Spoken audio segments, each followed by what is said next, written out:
Lucas, capítulo 15, verso 17. Projeta aí, por favor, Gabriel. E caindo em si, disse: quantos trabalhadores de meu pai têm abundância de pão, e eu aqui pereço de fome. 18. Levantar-me-ei. Repitam comigo: levantar-me-ei. E irei ter com meu pai, e dir-lhe-ei: Pai, pequei contra o céu e perante ti. Já não sou digno de ser chamado teu filho. Faze-me como um dos teus trabalhadores. E levantando-se, repita comigo: levantando-se, foi para seu pai, e quando ainda estava longe, viu seu pai e se moveu de íntima compaixão. E correndo, lançou-se-lhe ao pescoço e o beijou. E o filho lhe disse: Pai, pequei contra o céu e perante ti, e já não sou digno de ser chamado teu filho. Mas o pai disse aos servos: Trazei depressa a melhor roupa, e veste-lhe, e ponde-lhe um anel na mão e sandália nos pés. E trazei o bezerro cevado e matai-o, e comamos e alegremo-nos. Porque este meu filho estava morto e reviveu, tinha-se perdido e foi achado. E começaram a alegrar-se. Somente até aí. Glória a Deus. Meus irmãos, essa passagem que nós acabamos de ler, no capítulo 15 do Evangelho de Lucas, é uma passagem que é uma parábola de Jesus. Eu li aqui esses versos, resumidamente, porque não dá para nós lermos o capítulo todo, tomaria muito tempo. Mas na verdade eu quero meditar com vocês todo esse capítulo. Capítulo esse que, se nós olharmos no início desse capítulo, nós vamos perceber que essa parábola, ela nasceu através de críticas dos fariseus e dos escribas. Pois Jesus, ele estava recebendo publicanos e pecadores, pregando a palavra para estes.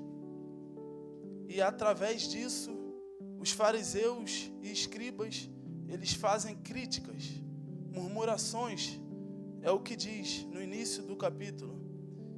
E Jesus, ele lhe propôs esta parábola. Jesus, ele primeiro começa falando da ovelha perdida.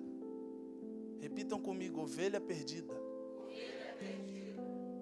E depois Jesus, ele vai falar da dracma perdida. Repita comigo: dracma perdida.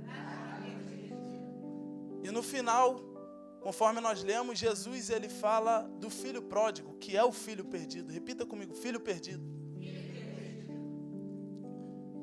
Essa parábola, ela tem muita semelhança, aonde uma ovelha se perde, uma dracma se perde e um filho, ele se perde. Só que nós precisamos entender, no início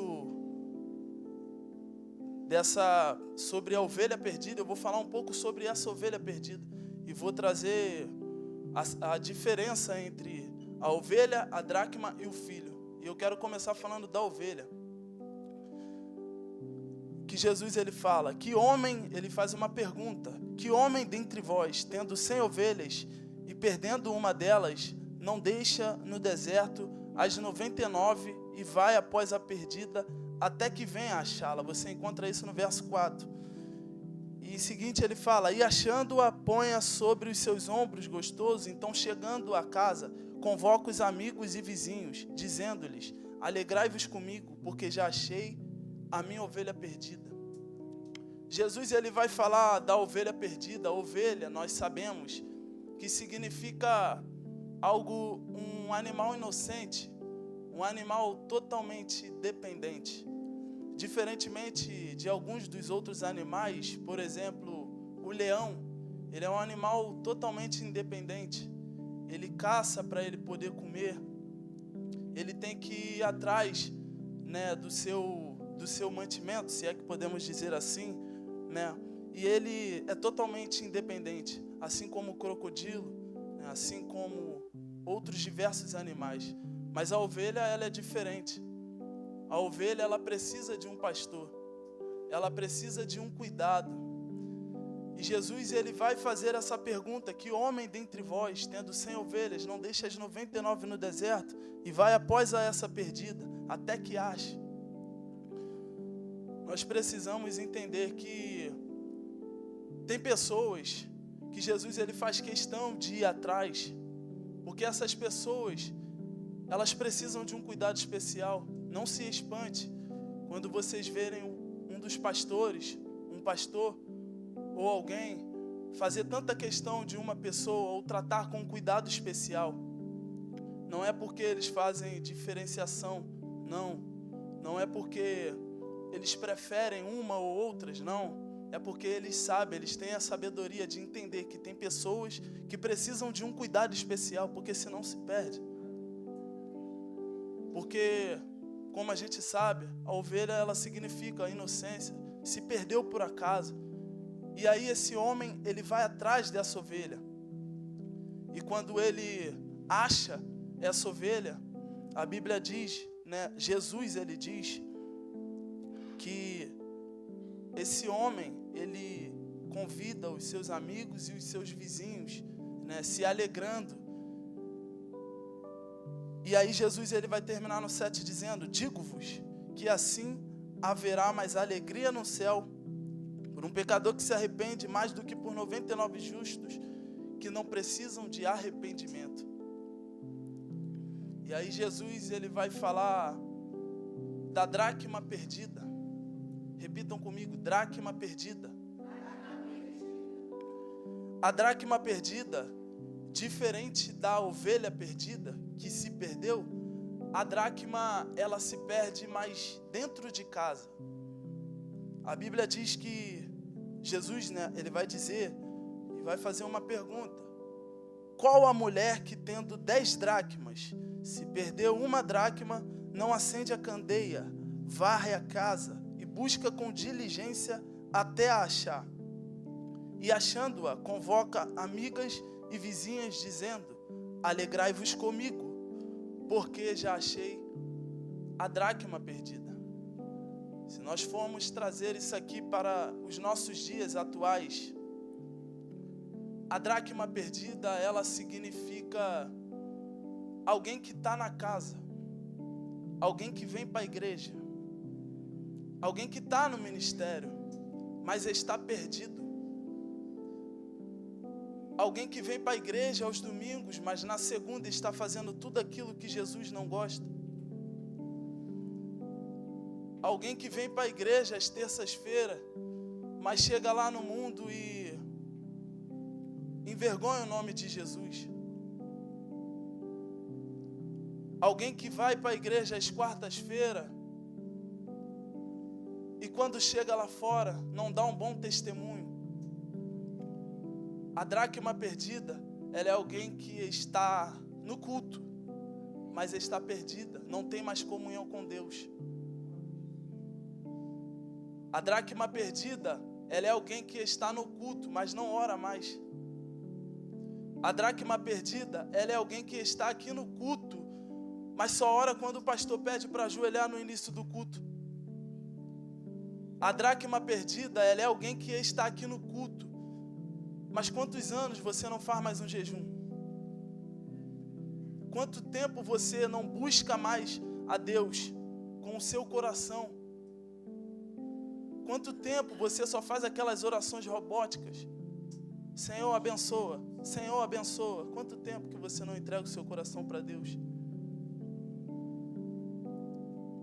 A dracma perdida, ela é alguém que está na casa.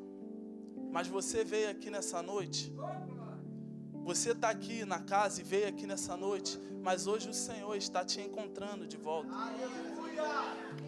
Creia nessa palavra. E Jesus, ele vai falar do filho pródigo. Filho pródigo, eu quero dedicar um pouco mais do meu tempo falando sobre esse filho pródigo, que diferentemente da ovelha perdida e da dracma perdida, o filho ele escolheu se perder.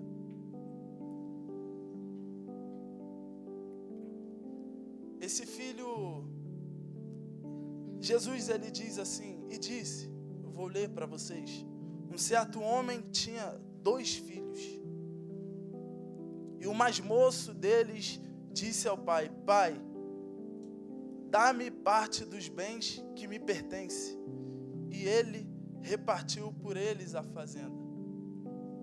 Esse filho aqui é o filho mais jovem, era um pai que tinha 2 filhos, o mais jovem e um mais velho.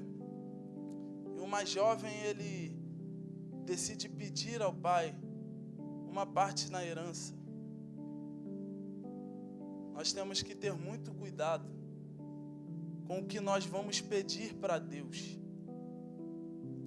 E eu vou explicar o porquê. Ele fala assim para o pai, pai, me dá a minha parte na herança.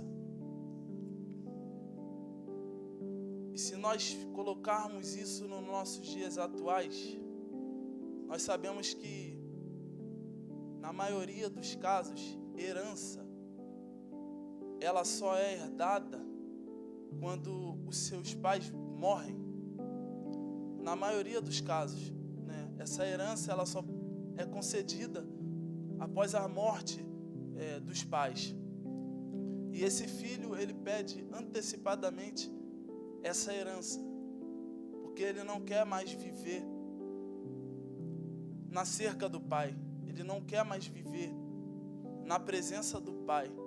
Ele pede essa herança, e quando ele pede essa herança, ele está dizendo para o pai que o pai morreu para ele.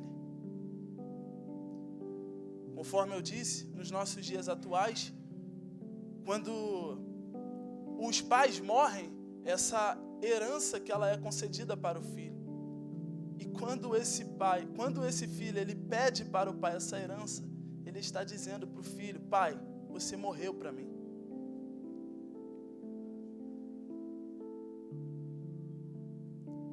Eu sou independente. Eu quero ser independente, eu quero andar sozinho. Eu não preciso de você, pai. Me dá a minha parte da herança.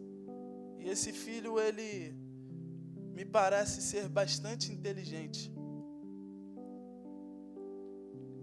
Ele parece ser bastante inteligente porque normalmente, os filhos, eles, quando é muito jovem, como esse moço aqui, esse menino era, normalmente os filhos, eles não pensam em herança, não pensam na morte dos pais. E esse filho aqui, ele é inteligente porque ele entende de conta. Ele entende de contabilidade. Ele sabe a parte que ele tem na herança. Ele sabe que ele tem parte na herança. Então ele é um filho bastante inteligente. Mas nós precisamos entender que inteligência o homem tem, mas sabedoria só o Senhor tem. E esse homem, e poucos dias depois, a Bíblia vai continuar dizendo, o filho mais novo, ajuntando tudo, partiu para uma terra longínqua e ali desperdiçou os seus bens, vivendo dissolutamente. Dissolutamente significa ele viver uma vida totalmente depravada. Ele viveu o mundo, gente. Ele prega uma frase que parece que é boa, que é legal, que é verdade, mas não é verdade. O mundo, ele prega, viva o hoje, como se não houvesse o amanhã. Mas o amanhã chega e pode custar caro.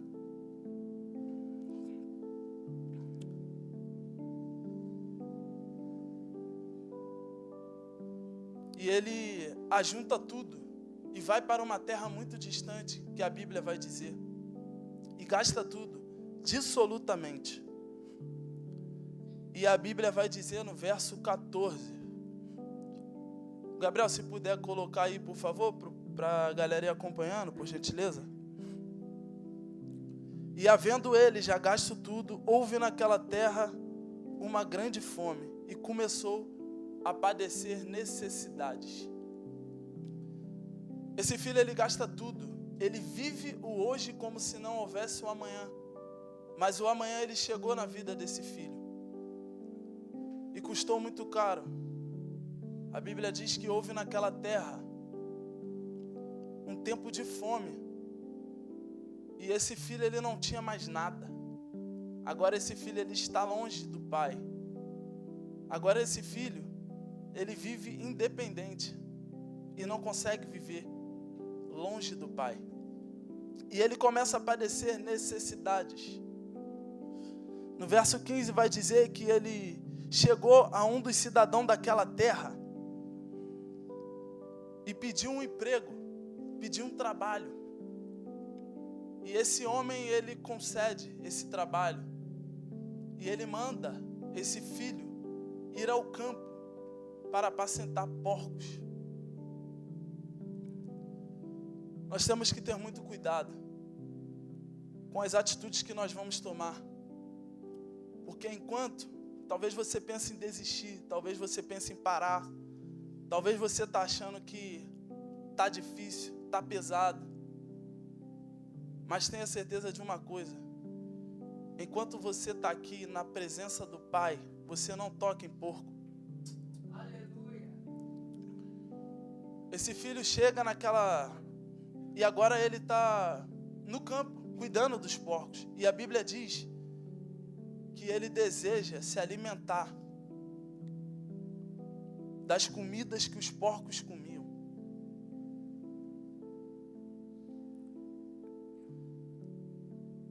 E aquele homem, ele não conseguia comer, né? Ele estava passando fome, passando necessidade. E ninguém lhe dava nada. É o que a Bíblia diz, que ninguém lhe dava nada para ele comer.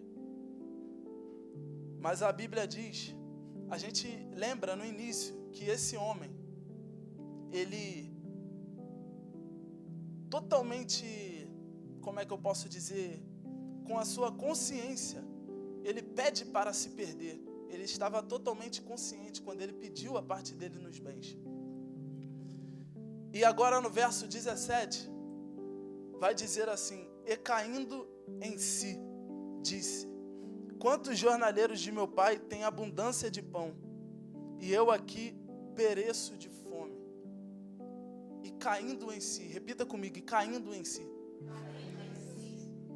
O que faz esse homem se afastar da presença do pai foi a consciência. Ele conscientemente se afasta, diferente da ovelha e diferente da dracma. Mas o que faz também esse homem retornar, ou querer retornar para o pai, é a sua consciência. Ele consciente, a Bíblia diz que ele cai em si. Isso quer dizer consciência. Ele consciente, melhor dizendo, ele começou a conscientizar-se da situação que ele estava vivendo, do que ele estava passando ali naquele momento. E caindo em si, ele começa a pensar com ele: quantos jornaleiros de meu pai, quantos trabalhadores de meu pai têm abundância de pão, e eu aqui estou morrendo de fome, eu pereço de fome. Ele começa a pensar, ele começa a refletir, ele começa a arquitetar um plano para voltar. Você lembra que ele arquitetou um plano para ir para longe da presença do pai? Ele arquitetou um plano, ele juntou tudo e saiu, mas agora ele arquiteta um plano para voltar. E a Bíblia vai dizer que esse filho, né, melhor dizendo, a Bíblia vai dizer que esse filho, ele cai em si e faz essa pergunta: os jornaleiros de meu pai têm abundância de pão e eu estou aqui morrendo de fome. Levantar-me-ei e irei ter com meu pai, e dir-lhe-ei: pai, pequei contra o céu e perante a ti. esse filho ele diz, levantar-me-ei. Isso aqui me chama muita atenção, porque na maioria das pregações que eu já ouvi desse filho pródigo, geralmente os pregadores batem muito, né, nesse filho pródigo, só que ele me ensina algo. Esse filho ele me ensina algo muito interessante e que nós precisamos levar para os nossos dias. Esse filho ele toma uma atitude de coragem. Esse filho ele esquece o orgulho. Esse filho ele abandona a vaidade e ele começa a refletir e pensar, eu vou me levantar. Talvez você esteja aqui nessa noite, só veio para o culto, mas a cabeça está em outro lugar. Talvez você veio aqui nessa noite e não tem mais comunhão com Deus, não sente mais a presença de Deus. Está vindo só por vir. Talvez você veio aqui nessa noite pensando somente em ouvir uma palavra e voltar para casa, mas não. Essa noite é a noite que Deus vai te levantar e você vai voltar a ter comunhão com Ele, como antes, como fogo do primeiro amor.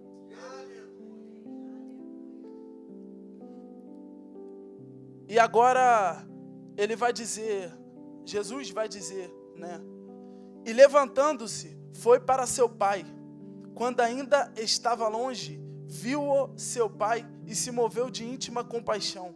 E correndo, lançou-se-lhe ao pescoço e o beijou. Isso aqui é impressionante. Isso aqui, certo dia, quando eu estava lendo essa passagem, dentro da condução, voltando do trabalho, isso aqui me emocionou muito. Esse filho, ele não só arquiteta um plano para voltar. Esse filho, ele não só fala, eu vou voltar. Esse filho, ele não só projeta. Então, ele ensina a mim e a você que nós não devemos só projetar, que nós não devemos só fazer falsas promessas. Quantas vezes o ano rompe? Você fala, esse ano vai ser o ano. E o ano é a mesma coisa. Porque você não toma uma atitude. Esse ano vai ser o ano que eu vou me entregar mais para Deus.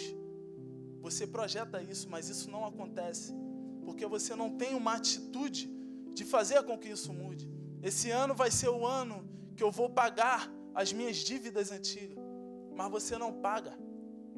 Porque você não toma uma atitude para mudar a sua situação. E esse filho, ele me ensina que nós não devemos só projetar, arquitetar, não. Nós temos que fazer. E levantando-se, ele foi para o seu pai. E quando ele ainda estava longe, quem viu ele foi o pai. Não foi ele que viu o pai, foi o pai que viu ele. E isso aqui me revela algo muito profundo. Porque o pai, ele não obriga o filho a ficar. Mas quando esse filho se afasta, o pai está lá esperando ele voltar, porque o pai sabe que ele vai voltar. E o pai, ele se moveu de íntima compaixão. E correndo, ele lançou ao pescoço e beijou esse filho. E deu carinho para esse filho. E deu abraço para esse filho. E deu amor para esse filho. Você lembra que... Eu vou ler aqui, melhor. E o filho lhe disse, pai, pequei contra o céu e perante ti, eu já não sou digno de ser chamado teu filho. Esse filho, ele se sente indigno de ser chamado de filho. Ele começa a falar para o pai aquilo que ele já estava projetando falar. Eu vou falar para ele que eu não sou digno de ser chamado de filho. Eu vou falar para ele que eu quero ser apenas um dos trabalhadores. Mas o pai, ele abraça. E o pai, ele dá uma ordem. Ele espera o filho falar e dá uma ordem, mas não para o filho. Ele dá uma ordem para os trabalhadores dele. E isso aqui é impressionante. E ele fala assim, mas o pai disse aos servos, trazei depressa a melhor roupa. Repita comigo, a melhor roupa. Eu chorei quando eu li isso aqui, porque eu não consigo... Isso aqui me revela que tipo de pai Jesus está falando. Jesus, ele não está falando de um pai como eu, como você. Jesus, ele não está falando de um pai comum. Isso aqui me revela que tipo de pai Jesus está falando. Como pode? Eu vou te perguntar e você responde aí no seu pensamento. Como que pode dar a melhor roupa para o pior filho? Que tipo de pai é esse? Talvez se fosse eu e você, nós faríamos uma série de perguntas. Por que você saiu? Cadê a parte da herança? Por que você fez isso? Para que você fez isso? Bem feito. Essas são as consequências. Isso é o que eu e você falaria. Mas o pai, ele dá uma ordem aos servos: traga depressa a melhor roupa.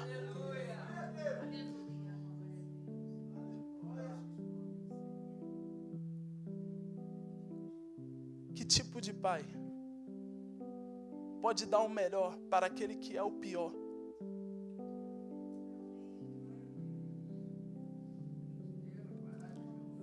E veste-o. Não só traga, como veste ele. Talvez se fosse eu e você lembra que outrora esse filho, ele estava apacentando porcos. Talvez se fosse eu e você, nós falaremos: vai tomar um banho, você está fedendo, você está com mau cheiro. Mas esse pai não. Esse pai, ele fala: pode vir como que tu está, eu vou te vestir com a melhor roupa. E ele continua dando ordem aos trabalhadores dele: ponha um anel em suas mãos. Que pai é esse que põe um anel nas mãos de um filho que antes estava colocando a mão nos porcos? Que pai é esse? Sabemos que antigamente na cultura dos judeus, porcos significava um animal impuro, um animal do qual eles não podiam tocar. E esse filho, ele estava apacentando os porcos, dando de comer para os porcos. Que pai é esse que coloca uma aliança na mão do filho que está com as mãos sujas? Que pai é esse? Isso aqui me revela algo muito profundo. Ele não está falando de um pai como eu e você. E coloca alparca nos seus pés. Os porcos, geralmente, eles vivem onde tem lama, eles se jogam na lama. Esse filho, ele, muito possível, que ele estivesse com os pés nas lamas. Para apacentar aqueles porcos, ele estava pisando na lama, em algo sujo, em algo imundo. E esse pai, ele fala: coloca um calçado nos pés dele.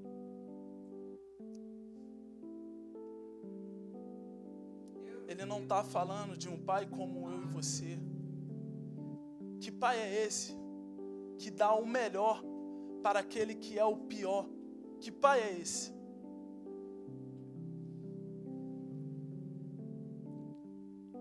Essa noite, Deus te trouxe aqui, não foi para você somente projetar, nem arquitetar. Essa noite vai ser a noite do romper, eu creio pela fé. Essa noite vai ser a noite que você vai se levantar e voltar a sonhar os planos que Deus tem para a sua vida. Levanta e volte a sonhar. A promessa ainda está de pé.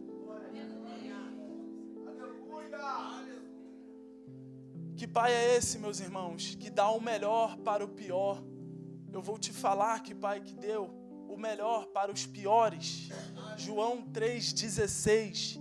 Porque Deus amou o mundo de tal maneira que entregou o seu único Filho, para todo aquele que nele crê não pereça, mas tenha vida eterna. Ele nos entregou o melhor. Eu e você andávamos perdidos, mas Ele nos entregou o melhor. Ele nos entregou o seu único Filho para morrer por todos nós, pelos nossos pecados.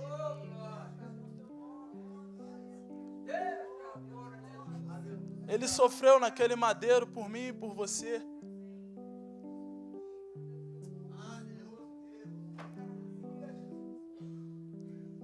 Talvez você veio aqui pensando, você que está afastado, você que não professa, né? Se é que eu posso dizer assim, você que não está na igreja. Talvez você veio aqui nessa noite com um pensamento distante, com um pensamento, Deus não vai nem me olhar. Você pensou, Deus não vai nem me olhar, Deus não está nem aí para mim. Olha como eu estou sujo. Eu estou preso na imundícia do pecado, na lamaçal do pecado. Deus não vai nem me olhar. Mas Deus, Ele está te esperando com a melhor roupa. E Ele quer pôr uma aliança nas suas mãos. Ele quer te calçar com os melhores calçados. E Ele quer te dar uma vida nova. Lembra que esse filho, ele pede para ser apenas um dos jornaleiros. Ele acha que perdeu a identidade de filho. Mas Deus te trouxe aqui nessa noite para te dizer que você continua sendo filho. Glória a Deus, aleluia, Jesus.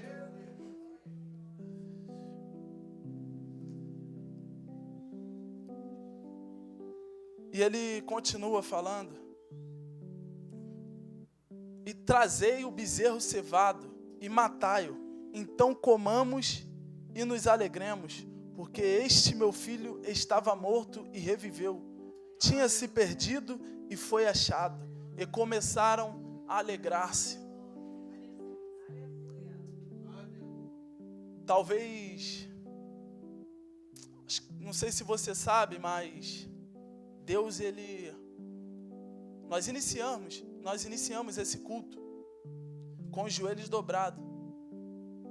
Deus, Ele gosta muito de que nós oramos, nos consagramos. Deus gosta muito. Após isso, foi feita a leitura oficial pelo nosso irmão. E Deus ama quando a gente abre a Bíblia, abre a palavra para ler. Vai ter o momento da Santa Ceia, ordenança de Deus. Deus ama esse momento. Foi Ele que ordenou. E diversos momentos que Deus gosta, diversos momentos que nós entramos em comunhão com Deus. Mas a Bíblia, ela diz que há um só momento em que há festa diante dos anjos do Senhor, quando um pecador se arrepende dos seus maus caminhos. Talvez você não saiba, mas com uma atitude, um passo de coragem que você der, você não vai mudar só a sua vida. Jesus, Ele não vai transformar só a sua vida, mas Ele vai festejar diante dos anjos dEle, porque você veio aqui e entregou a sua vida para Jesus. Jesus, Ele ama o momento de oração, o momento de comunhão, mas Ele não faz festa por isso. Mas se você vir aqui nesse culto e dizer que eu aceito, eu quero entregar a minha vida para Jesus, há uma festa diante dos anjos, esperando por você.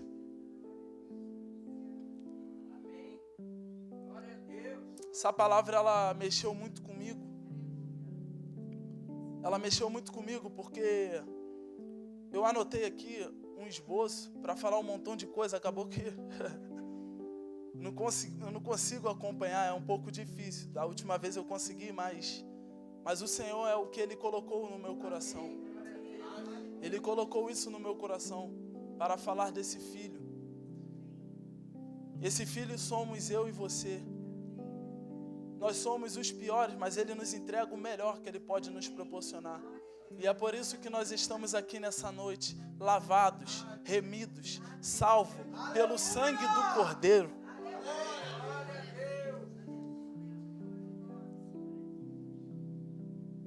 Se eu já estou caminhando para o final, eu vou fazer o apelo final, pode ser?